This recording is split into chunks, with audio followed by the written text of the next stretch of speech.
Gostaria de começar essa noite trazendo para os irmãos a memória de um pastor, Joseph Tson, que viveu na Romênia, né, em meados do século passado. Então veja, desde 1917, o território que hoje nós conhecemos como a Romênia, né, estava sob o governo do Partido Comunista da União Soviética. E àquela altura da história, eles implantaram uma ideologia que ficou conhecida, né, como o ateísmo de Estado. E essa ideologia pregava basicamente que o mundo deveria abolir todas as formas de culto, ou seja, abolir todas as religiões. E deveriam confiar unicamente em quem? No Estado. O Estado queria trazer para as pessoas, né, as coisas que elas buscavam em Deus. Então, isso que era pregado por eles naquela época da história. Então, isso gerou grande perseguição sistematizada contra cristãos, né, que haviam muitos, né, naquela época lá na Romênia, também contra judeus, que também existiam por lá, também contra islâmicos, basicamente contra todas as religiões, todas as formas de culto. E nesse processo, milhares e milhares de pastores que viviam na Romênia, né, foram presos, muitos deles foram torturados, alguns deles foram até assassinados. Isso começou lá em 1917, né? E na década de 70, 1970 mais ou menos, né, a União Soviética ainda existia. O Partido Comunista ainda estava, né, com seu poder sobre a Romênia, e essa ideologia continuava ainda sendo pregada. Mas nessa época surgiu esse pastor que eu falei, né, o Joseph Tson, foi um pastor romeno. Então ele, na década de 70, foi preso, foi ameaçado, foi torturado, ele foi advertido várias e várias vezes, né, pelas autoridades, tudo isso para que ele deixasse de pregar o Evangelho. No entanto, ele permaneceu firme na convicção de que Deus estava no controle de toda aquela situação. E ele sobreviveu, né, a todos esses eventos, né. Eu não tenho certeza se ele já faleceu ou continua vivo, né, mas no seu livro de memórias, ele escreve, né, um dos momentos que ele passou justamente nos interrogatórios, né, ou nos momentos em que ele era torturado pelas autoridades, né, para abandonar o Evangelho. E diante do interrogador, diante do seu torturador, ele falou: o Senhor deve saber que a sua maior arma é matar. Minha maior arma é morrer. E funciona da seguinte forma: o Senhor sabe que há gravações de meus sermões espalhadas por todo o país. Ao atirar em mim, simplesmente aspergirá meus sermões com meu sangue. Todos que têm uma fita com uma de minhas pregações dirão: é melhor ouvir novamente. Esse homem morreu por aquilo que pregava. Senhor, meus sermões falarão 10 vezes mais alto depois que o Senhor me matar, e justamente porque me matou. Aliás, conquistarei esse país para Deus, porque o Senhor me matou.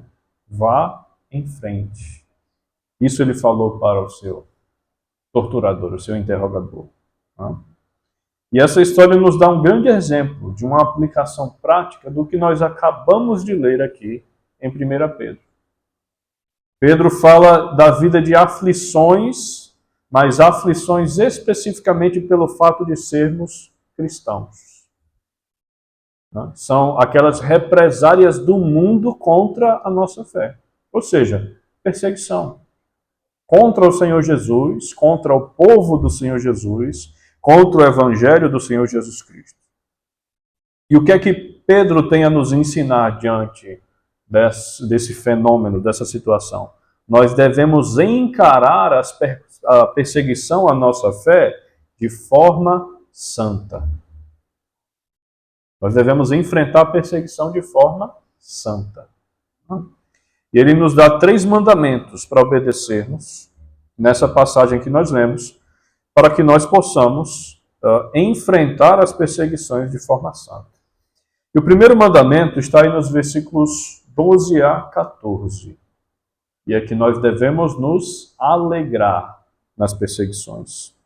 Leia comigo o versículo 12. O apóstolo Pedro diz: Amados, não estranheis o fogo ardente que surge no meio de vós, destinado a provar-vos, como se alguma coisa extraordinária vos estivesse acontecendo. Então Pedro deixa claro, irmãos, que passaremos por aflições uma hora ou outra. Momentos de perseguição à nossa fé, zombaria, calúnia, difamação contra a nossa fé, acontecerão, quer queiramos ou não. A questão não é se um dia nós passaremos por esse tipo de situação, mas quando passaremos por esse tipo de situação. Porque a triste realidade que nós vivemos é que nós estamos aqui pregando a palavra de Deus, quando o mundo que nos rodeia ama o diabo. Nós estamos aqui pregando o evangelho do Senhor Jesus Cristo para um mundo que ama a justiça das suas próprias obras. Ama o orgulho de praticar o bem, de fazer boas obras e caridade, e dizer: olha só como eu sou uma pessoa boa, olha só como eu sou uma pessoa justa, olha só o que eu faço a favor das pessoas que estão ao nosso redor. O mundo ama essas coisas. Mas nós pregamos o evangelho do Senhor Jesus, dizendo que nós somos o quê? Pecadores imundos.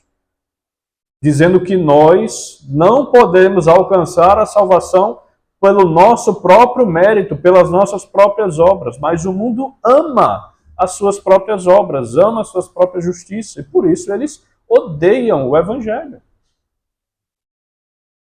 Então, é diante dessa triste realidade que nós chegamos à conclusão de que zombarias, perseguição contra a nossa fé acontecerá uma hora ou outra.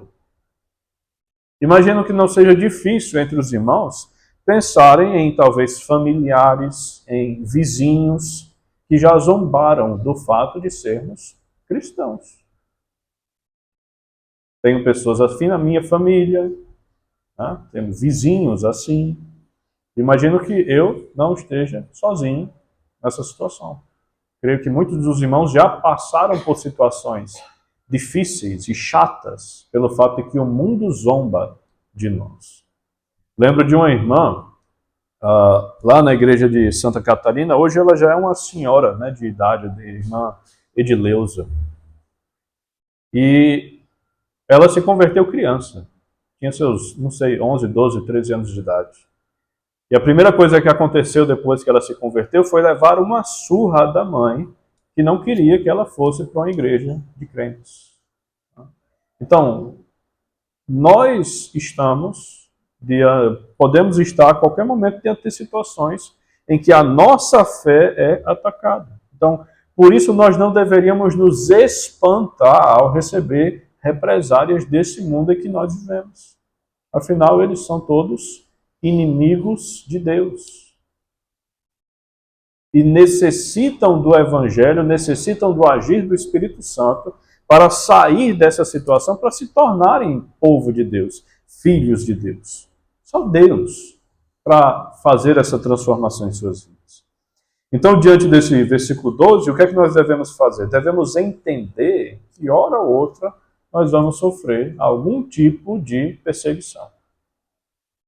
Graças a Deus, nós vivemos um país em que temos liberdade de nos reunir na igreja, de falar do Senhor Jesus. Dentro de algumas empresas é mais difícil. Eu conheço uma irmã que trabalha lá em Natal em uma clínica que faz exames de imagem.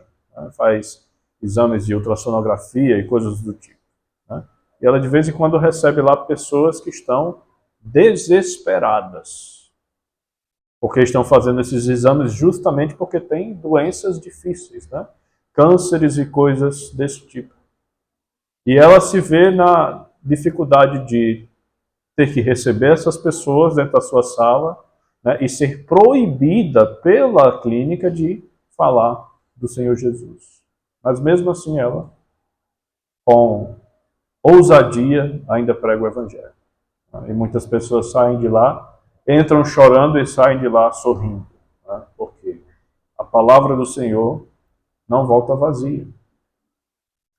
Nós devemos entender que hora ou outra nós sofreremos perseguição.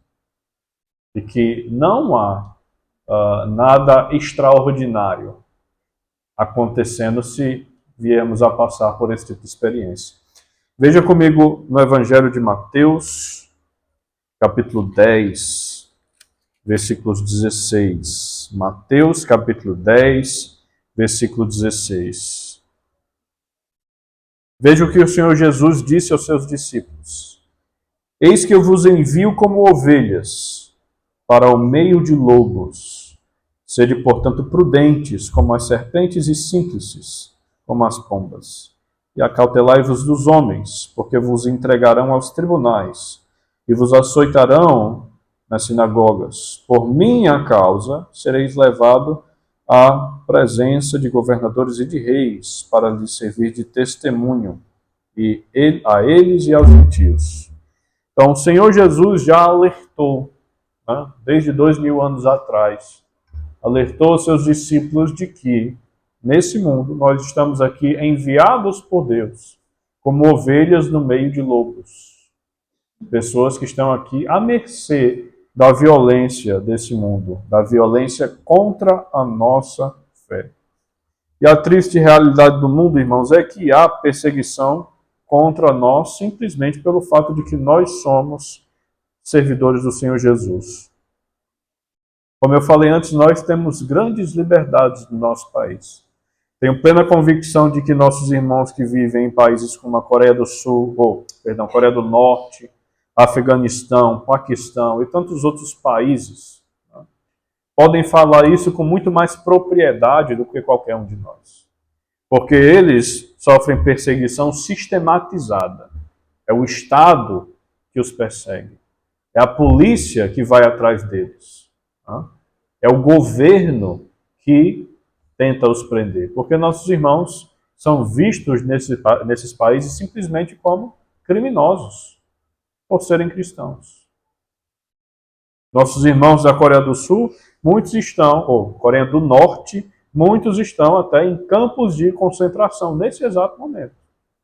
Simplesmente porque são servos do Senhor Jesus Cristo. Então nós vamos encher nosso coração de alegria, mesmo passando por represárias contra a nossa fé, por entendermos que esse tipo de situação é o que se espera do mundo. E que nós só estamos passando por isso, ou só vamos passar por isso, porque somos realmente discípulos, servos do Senhor Jesus. Assim nós vamos vivenciar as perseguições contra a nossa fé de forma santa. Então, o primeiro mandamento que Pedro nos dá é esse. Nós devemos nos alegrar nas perseguições. Veja comigo agora os versículos 13 e 14. Veja o que diz. Pelo contrário, alegrai-vos na medida que sois coparticipantes dos sofrimentos de Cristo, para que também, na revelação de sua glória, vos alegreis exultando. Se pelo nome de Cristo sois injuriados, bem-aventurados sois, porque sobre vós repousa o Espírito da glória e de Deus. Veja como o apóstolo Pedro aqui nos leva a entender, ou nos exorta a tentar entender, que quando passamos por sofrimentos por conta da nossa fé, o que está acontecendo é nós estarmos nos identificando com os sofrimentos de Cristo. Ele diz que nós somos coparticipantes dos sofrimentos de Cristo. A ideia é que Cristo sofreu na cruz para me salvar, e agora eu sofro nesse corpo, nessa carne, neste mundo, justamente porque estou seguindo o exemplo do meu mestre. Então o apóstolo Pedro aqui praticamente nos ordena que nos alegremos diante das represárias contra a nossa fé. E ele complementa essa ideia dizendo que quando somos perseguidos em nome do Senhor Jesus, somos bem-aventurados. Como ele diz. Isso quer dizer o quê? Que nós somos abençoados. É bênção de Deus nós passarmos por represárias contra a nossa fé. Porque isso traz para nós provação. E se nós passamos por essa provação de forma santa, nós somos o quê? Aprovados. Então, aprovados na nossa fé. A nossa fé se enraiza. A nossa fé fica mais forte, mais firme, porque nós fomos provados, mas aprovados. Aprovados no Senhor. Então, nós estamos nesse mundo vivenciando a represária do mundo. Né? Então, por que isso acontece? O próprio Senhor Jesus havia ensinado que aqueles que são perseguidos por conta da justiça de Deus são bem-aventurados. Agora veja as palavras que ele usa. Vamos abrir lá em Mateus capítulo 5. Veja que ele diz que aqueles que participam, ou melhor dizendo, aqueles que sofrem a perseguição deste mundo. Mateus capítulo 5, versículo 10. São bem-aventurados, porque eles participarão do reino dos céus. Veja Mateus capítulo 5, versículo 10. Bem-aventurados os perseguidos por causa da justiça, porque deles é o reino dos céus. Daqueles que participam, aqueles que sofrem a perseguição, deles são o reino dos céus. Nós entraremos no reino do Senhor Jesus. E passar por perseguição nesse mundo simplesmente mostra que nós fazemos parte desse reino. Que nós um dia participaremos desse reino, junto com o Senhor Jesus. Agora, um detalhe importante nesse trecho, irmãos, é que ele diz que na revelação da glória de Cristo, ou seja, no momento em que nós nos encontrarmos com o Senhor Jesus nos céus, a nossa alegria será o quê? Exultante. É uma alegria indescritível. E ele está apontando para o fato de que hoje os crentes devem se alegrar por passar das tribulações, dos sofrimentos por conta da perseguição.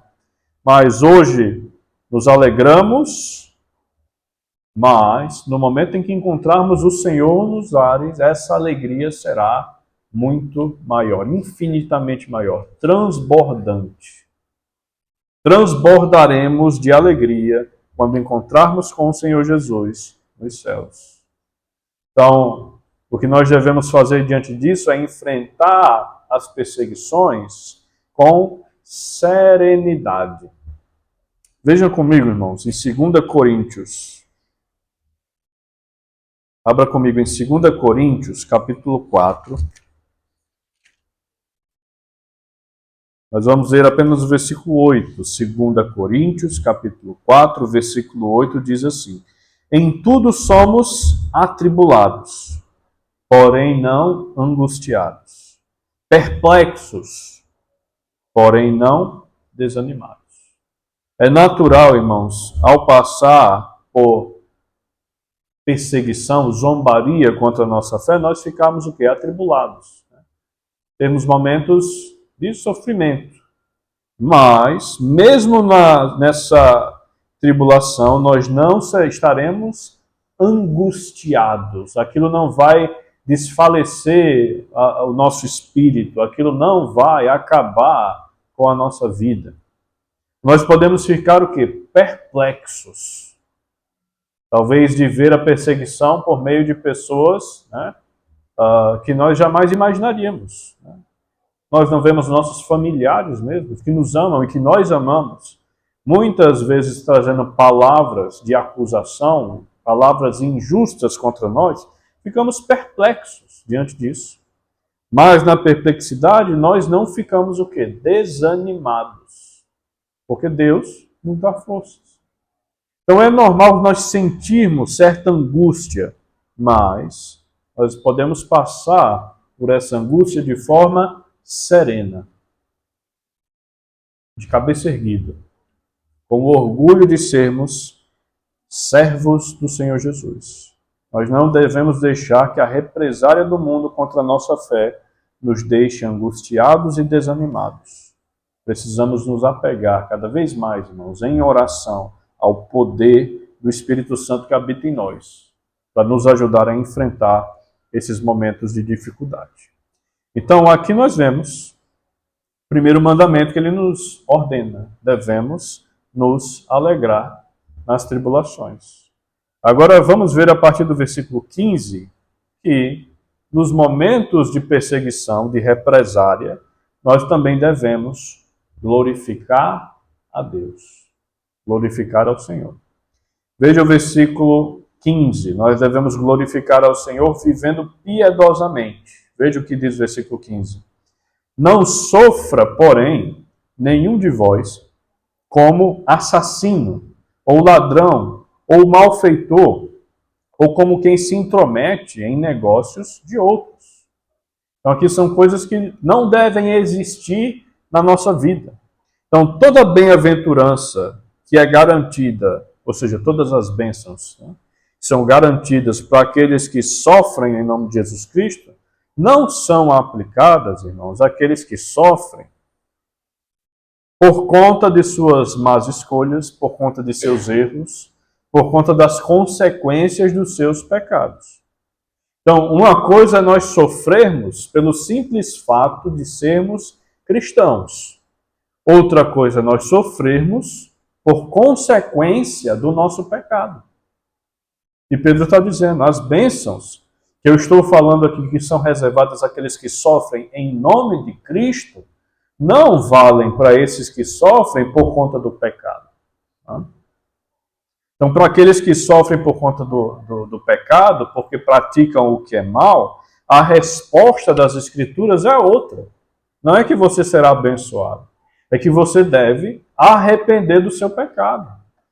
Você deve se arrepender e buscar em Deus perdão, buscar em Deus forças para não praticar mais o seu pecado, o seu erro. Então, o que é que nós devemos fazer? Se nós caímos no pecado, nós devemos nos arrepender. Não devemos, como ele diz, ser assassinos, ladrões, malfeitores ou pessoas que se intrometem nos negócios dos outros. Devemos viver piedosamente, viver de forma santa. Então, o pecado sempre traz sérias consequências para a vida daquele que pratica, né? Então, se nós cairmos, por exemplo, na imoralidade sexual, certamente vamos trazer graves consequências para a nossa família. A família vai se despedaçar, né? Pais se separarão, filhos ficarão até desamparados diante dos problemas que foram trazidos para dentro do lar, para dentro da família. Tá? Não é difícil lembrarmos de exemplos, né, de exatamente essa situação. Quando caímos no pecado da avareza, por exemplo, jamais ficamos satisfeitos com as coisas que Deus nos dá. E aí passamos a idolatrar o dinheiro e os bens, passamos a viver unicamente para trocar de casa, ter uma casa melhor, um carro melhor e coisas do tipo. Que é isso? Avareza, pecado. Se cairmos no pecado da preguiça, poderemos sofrer grandemente a ponto de até não ter mais o que comer por conta da preguiça. O pecado traz suas consequências. As bênçãos que Pedro se refere aqui não são bênçãos para aqueles que sofrem por conta do pecado, mas são por aqueles que sofrem por perseguição à sua fé. Então nós glorificaremos o nome do Senhor tentando viver piedosamente, mesmo nos momentos de perseguição, mesmo quando as pessoas estão se levantando contra a nossa fé. Agora veja comigo o versículo 16. Pedro nos mostra aqui que nós devemos nos orgulhar dos sofrimentos. Versículo 16 diz: mas, se sofrer como cristão, não se envergonhe disso. Antes glorifique a Deus com esse nome. Irmãos, o termo cristão, não sei se os irmãos já repararam, é um termo que é usado pouquíssimas vezes na Bíblia. Nós temos só 3 lugares que esse termo aparece. E o primeiro é esse, que nós estamos lendo. E aí tem 2 vezes que ele aparece no livro de Atos, capítulo 11, capítulo 26. Por quê? Esse termo que hoje nós usamos como a nossa identidade. Nós dizemos, eu sou cristão. Por que esse termo aparece tão pouco nas Escrituras? A realidade é que naquela época, na época dos apóstolos, esse termo foi criado pelos ímpios, pelos descrentes, como um termo pejorativo. Era um xingamento contra as pessoas que eram discípulos do Senhor Jesus. Então os discípulos tratavam uns aos outros como aqueles que fazem parte do caminho, como os discípulos de Jesus ou coisas do tipo. Mas eles não se tratavam como cristãos. Eles não diziam, eu sou um cristão. Eles diziam, eu sou discípulo de Jesus. Eu sou do caminho de Jesus e coisas assim. Então é um termo pejorativo, era um termo pejorativo. Era um termo de crítica. Era um termo de escárnio contra a nossa fé. Então, com o passar do tempo, os nossos irmãos do passado começaram a adotar esse termo como a nossa identidade. E transformaram aquela palavra, que era usada de forma depreciativa, como a nossa identidade. Hoje nós temos todo o orgulho de dizer, eu sou um cristão. Nos orgulhamos disso. Por quê? Para nós é a palavra da nossa identidade. Mas esses irmãos que receberam essa carta, 2000 anos atrás, quase, eles eram zombados pelas pessoas. As pessoas zombavam deles chamando-os de cristãos. E ele diz, mas se sofrer como cristãos, não se envergonhe disso. Ele diz, glorifique a Deus com esse nome.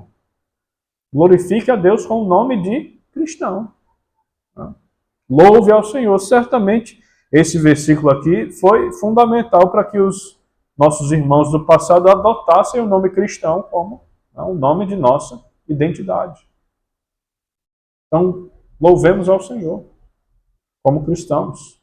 Que seja qual for a palavra de zombaria que o mundo levante contra nós, que nós a transformemos em motivo de glorificar o nome do Senhor. Então nós devemos glorificar a Deus quando as pessoas zombarem de nossa fé. Veja comigo em Filipenses, capítulo 2.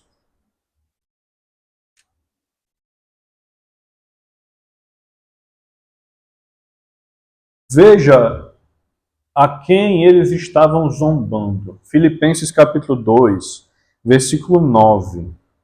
O apóstolo Paulo escreve, pelo que também Deus o exaltou sobremaneira, ele está falando do Senhor Jesus, e lhe deu o nome que está acima de todo nome, para que ao nome de Jesus se dobre todo joelho, nos céus, na terra e debaixo da terra, e toda língua confesse que Jesus Cristo é Senhor, para a glória de Deus, o Pai.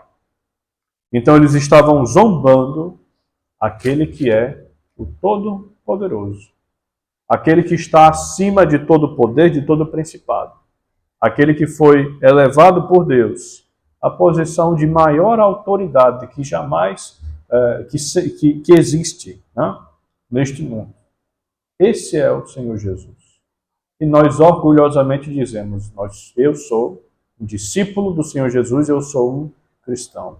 Vamos glorificar ao Senhor, nos orgulhando de passar por perseguições contra a nossa fé, dizendo, eu creio nesse nome, em nome do Senhor Jesus. Então chegamos no versículo 17, com o terceiro mandamento que o apóstolo Pedro traz para nós. Então veja o versículo 17. Nós vemos aqui que ele nos exorta a entender que há necessidade de passarmos por provação. Veja o que ele diz. Porque a ocasião de começar o juízo pela casa de Deus é chegada. Então, nós somos os discípulos do Senhor Jesus. Tá? Nós obedecemos à mensagem do Evangelho. Nós obedecemos ao Evangelho de Deus. E mesmo assim, nós passamos por dificuldades, por sofrimentos, por perseguições. Por que, irmãos, que isso acontece? A resposta que Pedro nos dá nesse versículo é que nós precisamos de purificação. Então, se você, assim como eu, ouviu a mensagem do Evangelho já adulto, né, você teve uma vida de incredulidade na sua infância, na sua juventude, talvez parte, né, da sua vida de adulto. E aí veio o momento em que lhe pregaram o Evangelho, você disse, eu creio que o Senhor Jesus morreu pelos meus pecados, que Ele ressuscitou e que Ele me garante salvação. Eu creio em tudo isso, então você foi habitado pelo Espírito Santo, você passou a ser membro de alguma igreja. Tá? Bom, essa foi a minha experiência aos 21 anos de idade. Então hoje, quando eu olho para a minha vida antes disso, é completamente diferente da vida que eu tenho hoje. Imagino que a experiência dos irmãos também não seja diferente da minha. Então, antes da salvação nós éramos uma pessoa, depois da salvação nós somos uma pessoa completamente diferente. Como que essa diferença acontece? Deus nos purifica. E Deus nos purifica muitas vezes por meio de dor. Porque Ele sabe que nosso coração é duro, nossa mente, né, é teimosa, nós somos teimosos. E aí resistimos a obedecer a palavra do Senhor, então Deus vem e quebra nosso coração. Deus vem e quebra muitas vezes a nossa vida para nos purificar, para tirar da nossa vida aquilo que Ele quer que não esteja nela. Agora, por conta do nosso pecado, da nossa natureza pecaminosa, da nossa mente pervertida, Ele sabe que nós, muitas vezes, só aprendemos na dor e no sofrimento. E muitas vezes o sofrimento que nós passamos em nome do Senhor Jesus é para isso. Eu não estou dizendo que se você sofre por conta do pecado, não. Eu estou dizendo que a nossa natureza é uma natureza dura. E para mudar a nossa natureza, Deus muitas vezes nos bate. Como um pai que disciplina o seu filho. Como um pai que pune o seu filho diante do mau comportamento. Porque, às vezes, é só esse tipo de coisa que a criança entende, não é verdade? Então, você consegue dialogar com um bebezinho pequeno, de talvez até 1, 2 anos de idade? Você consegue convencê-lo de que aquilo que ele está fazendo é errado por meio das suas palavras? Nós falamos e o bebezinho simplesmente nem entende, porque ele não tem ainda a linguagem que nós temos. Ele simplesmente não entende nossas palavras. Mas ele entende a dor. Né? E a palmadinha, né, traz grandes ensinamentos para ele. Lembro de um dia que eu estava na casa de um de nossos pastores, né, pastor Rubens, lá na igreja de Cidade Satélite. Né? E ele estava deitado no sofá, eu estava no outro sofá, no meio assim dos dois tinha uma mesinha de centro cheia de enfeitezinhos, né, em cima, né, decoração. E aí a bebezinha dele na época, né, Lelê, começava a mexer nas coisas e ele dizia, Lelê, não, deixa isso aí. Aí tirava da mão dela e colocava lá de novo. Aí uma segunda vez ela ia e mexia lá, e ele tirava e botava de novo, dizendo, não, não faça isso. Na terceira vez ela fez de novo. Na quarta vez ele pegou, colocou lá e deu uma palmadinha. Né? O que ela fez? Ela foi mais uma vez para a mesinha de centro? Não. Pelo contrário. Ela saiu na direção oposta, abraçou o pai, se deitou, né, junto com o pai no sofá e ficou lá quietinho com ele. Então, a criança pequena, às vezes, só aprende com um pouquinho de dor. Né? Agora, imagine que nós somos do mesmo jeito, só que nós resistimos à dor muito mais do que a criancinha. Né? E muitas vezes Deus só quebra o nosso coração por meio de muita dor. Muitas vezes Deus só tira o pecado da nossa vida por meio de muita dor. Simplesmente porque nós somos teimosos.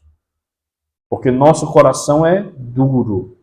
Porque nós precisamos passar por provação. Nós precisamos ser aprovados, né? Nessa provação do Senhor. Nós precisamos de purificação. E purificação muitas vezes só chega para nós com dor e com sofrimento. Então, muitas vezes a situação de dor e de sofrimento é justamente a situação que nós precisamos para nos aproximarmos de Deus. Então, eu imagino que, assim como eu, muitos irmãos já se viram, né, orando pouco ou lendo pouco a palavra de Deus, simplesmente porque as coisas ao nosso redor estão muito boas. Então, quando nós passamos por situações de bonança, quando tudo vai bem na nossa vida, a gente ora pouco, a gente lê pouco a palavra de Deus, às vezes a gente não se importa tanto de estar na comunhão dos irmãos, de vir para os cultos, porque as coisas estão bem. Né? Mas quando a dor chega, o sofrimento chega, muitas vezes a primeira coisa que nós lembramos, eu vou orar ao Senhor. Eu vou mandar uma mensagem no grupo da igreja pedindo oração por isso e por aquilo outro. Eu vou para a igreja e vou orar muito ao Senhor para Ele me ajudar a passar pela dificuldade. Né? Será que sou só eu, né, que já passei por esse tipo de experiência na minha vida? Imagino que não. Por quê? Nosso coração é duro. Nós somos teimosos diante do Senhor. Nós precisamos quebrar essas características, jogar fora essas características e nos apegar cada vez mais ao Senhor. Né? Faremos isso praticando aquilo que Deus se agrada. E quantas vezes Ele nos manda orar, Ele nos manda ler a palavra, Ele nos manda nos dedicar a uma vida de comunhão com Ele e com o corpo da igreja. Então, irmãos, às vezes nós precisamos ser provados pela dor e pelo sofrimento. Continuando ainda no versículo 17, nós lemos, é porque a ocasião de começar o juízo pela casa de Deus é chegada. Agora veja o que ele diz na continuação do versículo. E no versículo 18 ele diz, ora, se primeiro vem por nós, qual será o fim daqueles que não obedecem ao Evangelho de Deus? E se é com dificuldade que o justo é salvo, onde vai comparecer o ímpio? Sim, o pecador. Então veja, ele traz duas perguntas retóricas, né? Comparando o nosso sofrimento hoje, por conta de nossa fé, com o sofrimento que os ímpios, que os incrédulos passarão no porvir. E ele diz, não tem como comparar, é completamente diferente. O que nós sofremos hoje é tão pouco que não se compara àquilo que as pessoas que vão para a eternidade sem Cristo vão passar. Então essas indagações, essas perguntas de Pedro mostram que a igreja pode até passar por dois sofrimentos hoje, mas o futuro que nos aguarda é maravilhoso. Nós receberemos nos céus a recompensa, né, de passarmos por todas essas situações que passamos aqui, a recompensa de buscarmos ser pessoas mais fiéis ao Senhor. Tá? Mas o que Pedro enfatiza é o quê? Que se os próprios filhos de Deus, que nós que somos objeto aí do amor de Deus, do cuidado de Deus na nossa vida, né? Nós não conseguimos escapar da disciplina de Deus, da dor e do sofrimento segundo a vontade de Deus, então não conseguiremos sequer imaginar a dor e o sofrimento, o tipo de punição que Deus vai dar para as pessoas que vão para a eternidade sem Cristo. Não é difícil, irmãos, imaginar pessoas da nossa comunhão que passam por grandes tribulações em suas vidas.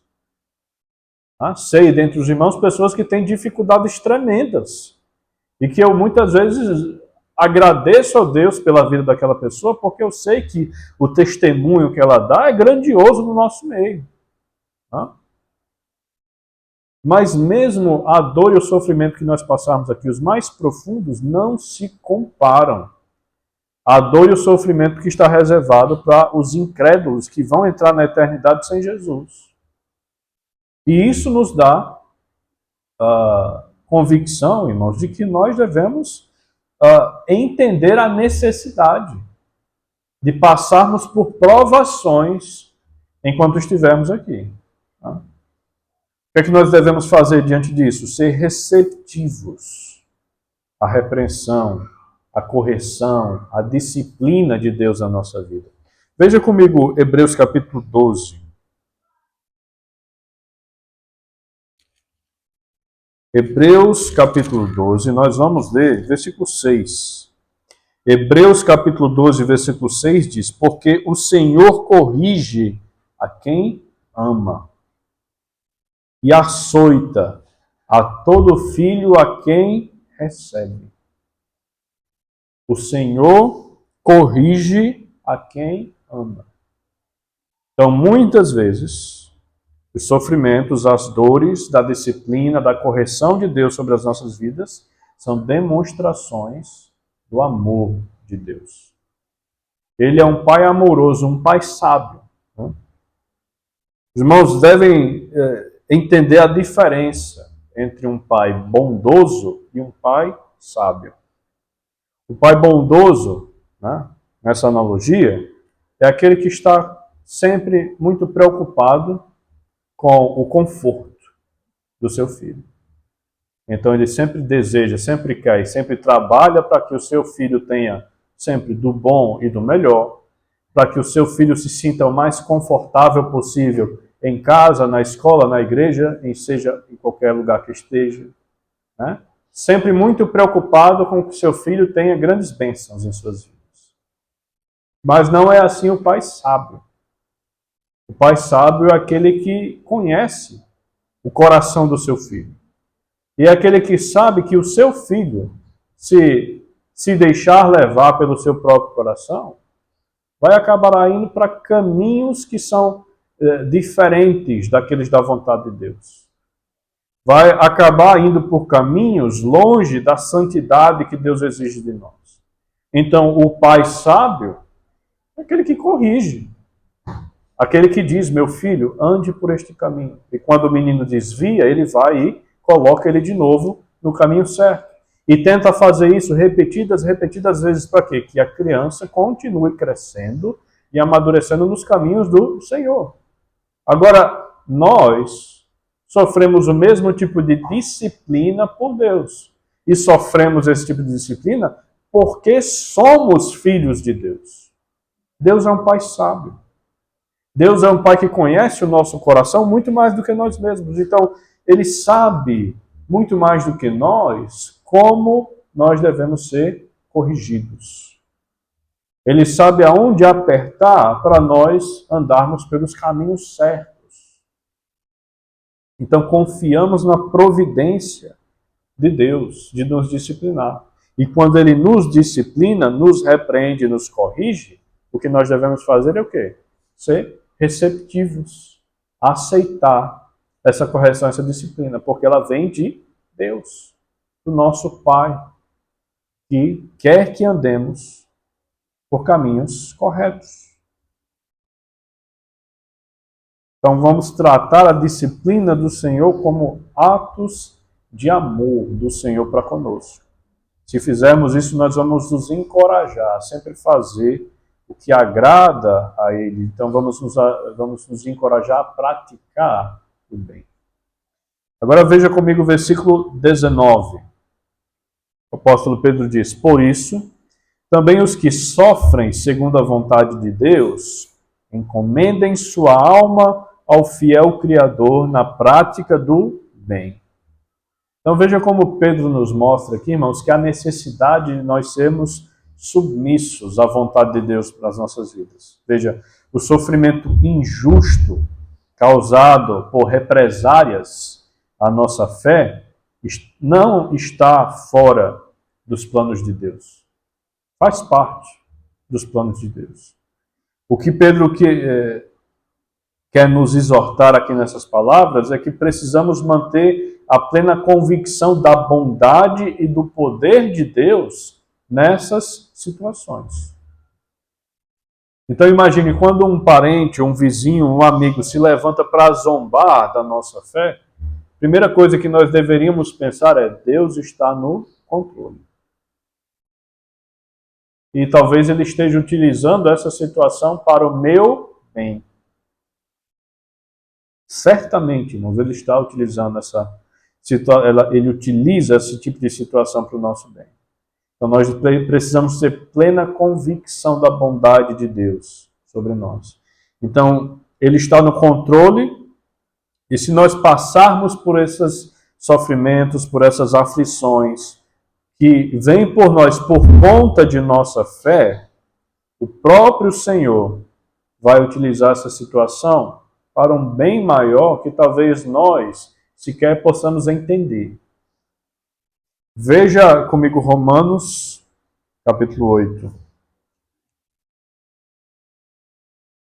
Romanos, capítulo 8, versículo 28, diz o seguinte: sabemos que todas as coisas cooperam para o bem daqueles que amam a Deus, daqueles que são chamados segundo o seu propósito. Veja o que Paulo está dizendo aqui. Deus utiliza todas as situações ao nosso redor para o nosso bem. Tudo o que nos acontece, acontece na provisão do Senhor. Isso significa que as coisas que aos nossos olhos são agradáveis, são boas, mas também as coisas que muitas vezes trazem sofrimento e perplexidade para as nossas vidas. Deus usa todas essas coisas. Deus é sábio e poderoso o suficiente para utilizar tudo, exatamente, completamente tudo que acontece em nossas vidas para o nosso bem. Tá? Sabemos que todas as coisas cooperam para o bem daqueles que amam ao Senhor. Então você ama ao Senhor, confie no seu amor. Confie no amor de Deus, que utiliza até as situações mais terríveis aos nossos olhos, para o nosso bem. Então nós devemos descansar na providência do Senhor. Colocar nossas vidas nas mãos de Deus. E dizer: Senhor, estou passando por essa dificuldade, por essa tribulação, por essa perseguição, eu deposito, meu Pai, minha vida em Tuas mãos. E confio, meu Deus, no Teu amor. É isso que nós devemos fazer, irmãos. Diante da dor, do sofrimento, por conta da perseguição. Nada está fora do controle do Senhor. Ele é o Todo-Poderoso, Ele é o Deus Altíssimo, e nada e nem ninguém vai conseguir frustrar os planos dele para as nossas vidas. Então vamos confiar e vamos descansar. Concluindo, irmãos, queria dizer que se você está sofrendo zombaria, escárnio ou críticas pela sua fé, tenha certeza de que essas coisas vieram à sua vida para o seu bem. Como o Senhor Jesus mesmo disse, né? Os perseguidos herdarão o reino de Deus, o reino dos céus. Apegue-se a Deus, ore, busque conforto no Senhor e conforto na palavra que o Senhor nos deu. Mas, se você sofre simplesmente por conta de porque suas más escolhas, seus erros, seus pecados te trouxeram consequências, arrependa-se. Busque no Senhor perdão. Busque perdão do Senhor, mas também busque perdão das pessoas que você ofendeu. Busque perdão de Deus, mas também daqueles que estão ao seu redor. Então, se o sofrimento vem por conta de perseguição, bem-aventurados somos. Se o sofrimento vem por conta de consequências do pecado, busquemos arrependimento. Então, que Deus nos ajude a viver de forma santa, mesmo encarando a mais profunda dor, o mais profundo sofrimento por conta da perseguição contra a nossa fé. Vamos orar.